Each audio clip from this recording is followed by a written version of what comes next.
Arrière-pensée offensive. Jean-René. Oui Patrick, je suis allé aux informations avec la moto de Pierre Cousin, aux informations pour connaître l'attitude des Danois, des coureurs danois et de leur directeur sportif. Alors, en ce qui concerne Franck Hoy de la Française des Jeux, il a été distancé tout simplement parce qu'il était victime d'une panne de jambe. Il ne réussissait pas à suivre le rythme de Michael Sandstad. En ce qui concerne Sandstad, nous sommes à côté de la voiture Memory Card avec Johnny Wells, le directeur sportif. Et Johnny Wells, qui a discuté un moment avec Sandstad, a dû accepter l'attitude de Sandstad. C'est-à-dire que Johnny Wells, lui, conseillait à Sandstad de se relever en lui disant « T'es parti dans un raid solitaire trop dur compte tenu de la topographie du terrain ».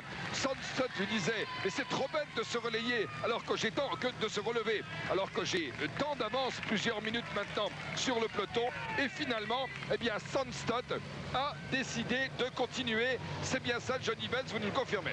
Oui, parce que je trouve qu'il a déjà fait un bon effort pour arriver à avoir une avance comme assez important, pour arriver à la première col, un peu avance le grand paquet. Et je trouve que son compagnie d'échappée, ils ne sont pas rejoindre le premier mec, mais je crois que c'est important pour lui, comme c'est pas tellement grimpeur, qu'il arrive à la première col un peu en avance pour trouver sa rythme de montagne et s'chauffer un peu.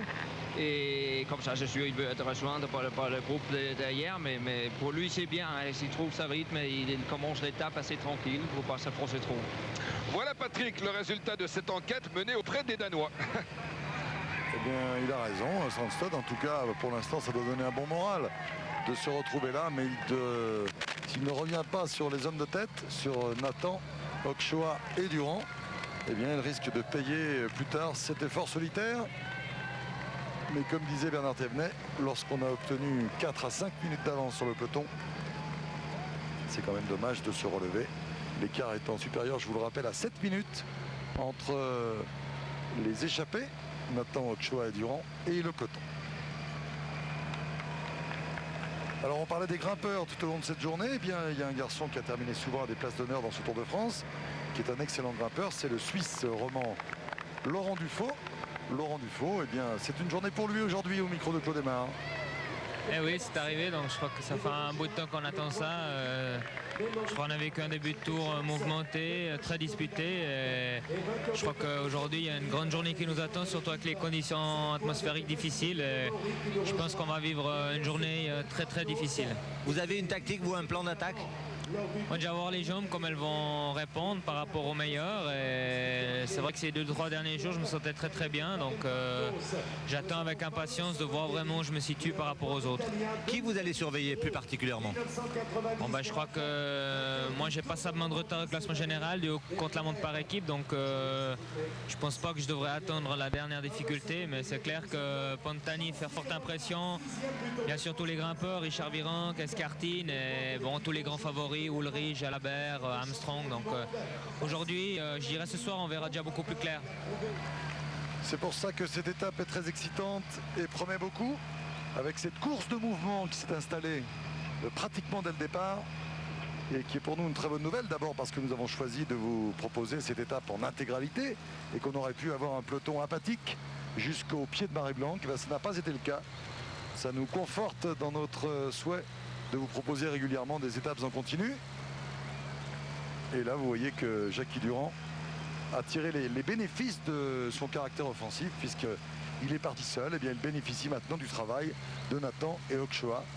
Et c'est légitime pour lui de profiter de ce travail dans la mesure où il a été à l'initiative de cette offensive matinale, j'allais dire.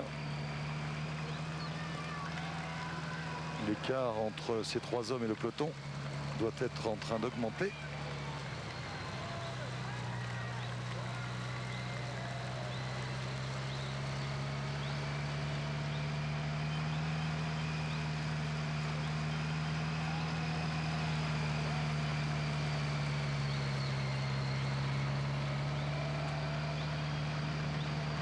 Et puisque Laurent Dufaux parlait de Pantani, on va d'abord vous annoncer que Jackie Durand, pour tous ses supporters, est depuis un bon moment leader, on dit virtuel hein, bien sûr, de ce Tour de France, puisque vous savez qu'il était très bien placé au classement général à l'issue de l'échappée qui lui avait permis de prendre ses places d'honneur avec Arietta, Chanteur, Wouters, Gougou.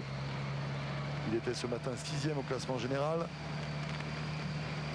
à 3 minutes 17 avec cet écart supplémentaire de 7 minutes. Eh bien, il est désormais leader virtuel de ce Tour de France, alors qu'en tête du peloton, vous le voyez, eh bien, le peloton n'est pas résigné. On a choisi de durcir la course, ce qui nous promet tout à l'heure des scènes assez difficiles sans doute pour l'ensemble des coureurs. Allez, on écoute Pantani avant de se retrouver sur France 3 à nouveau dans quelques instants, puisque nous laisserons la place à Carole Gessler pour le journal de 13h. On va écouter Marco Pantani qui nous parlait de sa tactique pour aujourd'hui. C'è la montagna e speriamo che non sia troppo freddo. Il tempo, e per tu il tempo ti piace un tempo così? Mi piace il sole. Tu aimes un temps comme ça, non? Parce que j'aime c'est le soleil. È una tappa per vedere o per attaccare oggi? Une étape pour voir ou pour attaquer? Sarà la gamba che deciderà. C'est les jambes qui vont décider. Difendersi o se attaccare. Se ci sarà Difendere o non una attaquer. buona sensazione si può attaccare, se la condizione non è buona Si la si condition n'est pas difende. bonne, on défend. Hein. Non c'è una tattica particolare. Il n'y a pas de E tactique l'attacca si può particulière. essere per gli altri o per tu nelle obisque o nell'ottacampo? pour vous et pour les autres, sufficientemente c'est l'obisque tempo? o- Il tempo, le gambe, sono tante cose che dipende dai sono proprio sensazioni del momento, quindi non c'è una tattica particolare. Il n'y a pas de tactique particulière, ça dépend du Bisogna moment. prendere delle decisioni sul momento On prendra les décisions sur le moment. e non fare sbagli. En fonction donc de... Bah, c'est ce que disent un peu tous les coureurs. On a beau échafauder toutes les tactiques possibles. Alors que c'est là la première difficulté du jour. Difficulté, j'allais dire presque anecdotique, compte tenu de ce qui attend les coureurs dans les kilomètres suivants. Nous sommes dans la côte de Barcus. Nous sommes encore, rendez-vous compte, à 123 km de l'arrivée.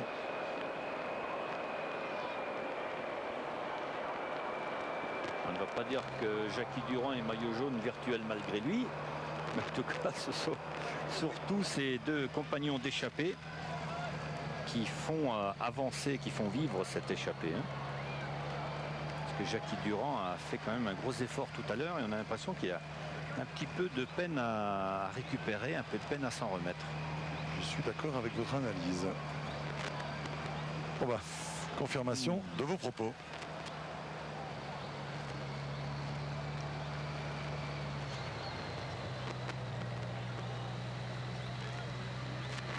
Difficile pour Jackie Durand.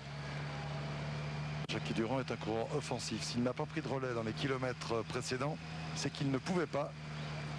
Et illustration immédiatement avec Ochoa et Nathan qui semblent distancés. Peut-être pas irrémédiablement parce que la montée n'est pas très longue, pas trop difficile.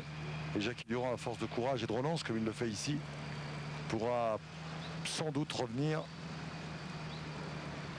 grâce à son courage. Voilà, on vous le disait tout à l'heure, eh bien, il est temps de revenir du côté de France 3, puisque Carole Gessler vous proposera le journal de 13h dans quelques instants. Donc vous avez le choix, comme tout au long de ces journées que nous vous proposons en continu, ou vous restez sur la 2 pour suivre l'actualité avec Carole Gessler, ou vous nous suivez sur France 3. Et je profite de ce passage de relais au journal de 13h pour espérer... 3 envoyés spéciaux à Jolo sont retenus en otage par les rebelles musulmans. Ils ont été enlevés hier alors qu'ils tentaient de se rendre sur le site où sont retenus depuis 2 mois les otages français. Après les terribles accusations portées contre la clinique de Saclay dans l'Essonne, la justice enquête sur la mort suspecte de 25 patients. Le procureur veut savoir si ces personnes ont bien été euthanasiées. À la fin de ce journal, nous prendrons le petit train jaune qui traverse les Pyrénées-Orientales. C'est le train le plus haut de France qui permet d'admirer en toute quiétude ces paysages de lacs et de montagnes. En fin de matinée, notre consoeur Maryse Burgot a pu nous contacter et nous confirmer qu'elle était prise en otage avec son équipe. Ils ont été enlevés au moment où ils tentaient de gagner la zone où se trouvent les otages français détenus depuis 2 mois et demi par des rebelles musulmans sur l'île de Jolo aux Philippines. Jérôme Bonny. Samedi à la mi-journée.